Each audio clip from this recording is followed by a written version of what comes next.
Greetings to those who watch below. They say that school is one of the greatest times of your life. And maybe it is, if you listen to your teachers and professors. Maybe that's what today's protagonist should have done, for his own sanity's sake at least. Sit back, relax, and enjoy today's tale of terror from the demented mind of Manen Lyset. This is Pay No Attention to the Corpse in the Back. "Pay no attention to the corpse in the back," said the professor as we entered his classroom. That's how my second term biology class started. I was in university, fresh off my winter break and mourning the end of a good holiday season. I'd stayed on campus and spent my time getting drunk with my buddies. The fun was over, and it was time to get back to studying. I'd looked up my bio teacher, Mr. Blackburn, on Rate My Professor the night before, to know what to expect. His reviews were underwhelming. The guy was apparently a total bore. Students said he was monotone, never joked, and never cracked a smile. That's why I was surprised at the state of the corpse in the back of the room. Mr. Blackburn didn't strike me as a funny man, but I guessed he must have had a bit of a devious streak in him. The body had been placed behind a row of discarded tables and broken chairs. It sat on a sturdy wooden crate, wearing a Civil War-era uniform. There was a sombrero on its head, and a pine air freshener dangled around its neck like a lame gangster medallion. Again, I didn't peg Mr. Blackburn to be the kind to joke around. Maybe the old coot had grown a sense of humour, or maybe he'd lost his marbles overnight. Either way, this being biology class and all, I figured the body was there for a good reason, other than to give us a good laugh. I squinted and examined the corpse. It looked old. I don't mean it was decomposing, mind you. Heck, it was so well preserved that it didn't even emit an odour. I mean, the person it used to be was an old man. Its skin was shriveled up and mummified looking, its arthritis-ridden arms stretched out at sinister angles that reminded me of tree branches in the dark. I looked at its face, and saw its mouth and eyes were wide open, giving it an appearance of shock and terror. Man, that must have been a rough death. Mr. Blackburn started the lecture. He certainly lived up to his reputation, and by that, I mean I fell asleep after 10 minutes of hearing him drone on and on. In fact, I can't recall a single lecture that didn't end with me dozing off.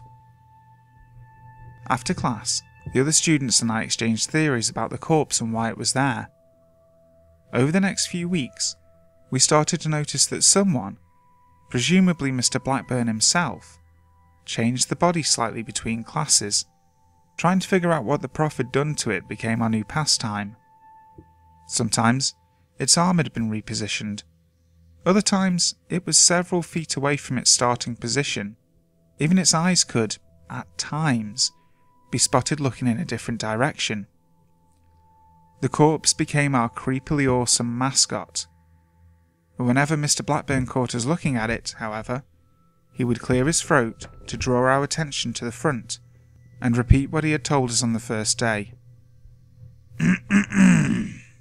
"Pay no attention to the corpse in the back," he'd say slowly, his voice colder and harsher. It was weird, because he had this gleam in his eyes whenever he told us not to look at it. I swear, it was like he was taking pleasure out of knowing that we were peeking. He had the exact same look a toddler has when he drops his trousers in front of a group and lets loose on the carpet, knowing he's doing something wrong, but relishing the moment anyways. There was something off about Mr. Blackburn. One snowy afternoon, Cynthia, a really hot chick that sat across from me, dropped her pen. It rolled to the back of the class and stopped right between the corpse's feet. She sighed loudly, looking more annoyed about having to get up than frightened to approach the body. Now I'd been pining over Cynthia since the start of the semester, so it was only natural that I turned my head to check out her fine behind as she bent down to pick up a pen. She suddenly shrieked like a harpy, and I knew exactly why. "He's still alive!" she yelled, confirming my suspicions. The class erupted in laughter, assuming she was playing some sort of trick. I knew better. I had seen it move too. Its foot had twitched ever so slightly when she reached for the pen. I even saw its contorted fingers barely outstretch, as if trying to grab her, but not having enough strength to do so. I overheard someone making a joke about the stiff trying to check out a rack, but I was too freaked out to respond. Cynthia threw the pen at the body and ran out of the classroom, frantically dusting herself as though there were bugs all over her. The class erupted in indiscernible chatter. Upon hearing all the commotion, the teacher stopped his lecture. He calmly turned his attention to the corpse, and then to the rest of us. "Class dismissed," he said, in a calm and unaffected tone. As Mr. Blackburn straightened his papers, collected his things, and calmly exited the classroom without another word, his nonchalance seemed to put the room at ease. Had the others seen what Cynthia and I had seen, I'm not sure they would have left the room cheering about their good fortune. I overheard someone say the teacher had probably rigged the body with electrodes or something to cause it to jerk. I wanted to check, because I wanted it to be true. Still, as the mass of students barreled toward the door, I felt compelled to follow and leave with them, like a mindless lemming. In hindsight, I regret not examining the body before I left. The next day, the corpse was gone, and it wasn't the only thing missing. Mr. Blackburn didn't show up for class. The old man never returned to school. No letter of resignation, nothing. The police were eventually called to investigate, but found no traces of him. After an internal investigation, the school discovered that massive amounts of powerful anesthetic and embalming fluids were missing from the storage room. As I passed through the hallway near the dean's office a few days later, I saw a plaque with the pictures of all the school's faculty members. Whoever it was that had been teaching our biology class for weeks wasn't Mr. Blackburn. No, wrinkly old Mr. Blackburn looked a lot more like what we thought was just a corpse in the back.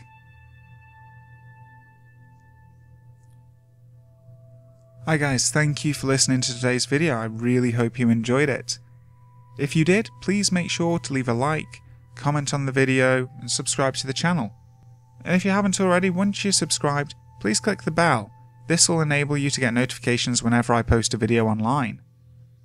Also, due to YouTube demonetizing both mine and other narrators' content, I am also uploading this video onto VidMe. I really hope you enjoyed it. It's a fantastic new site that seems to really embrace the creepy side of things. If you've got a story that you'd like to share, please make sure to send it me via my email that's in the description box below. And also, while you're there, feel free to say hello to me on Twitter or Facebook. Both links are there as well. So, until next time, sleep tight.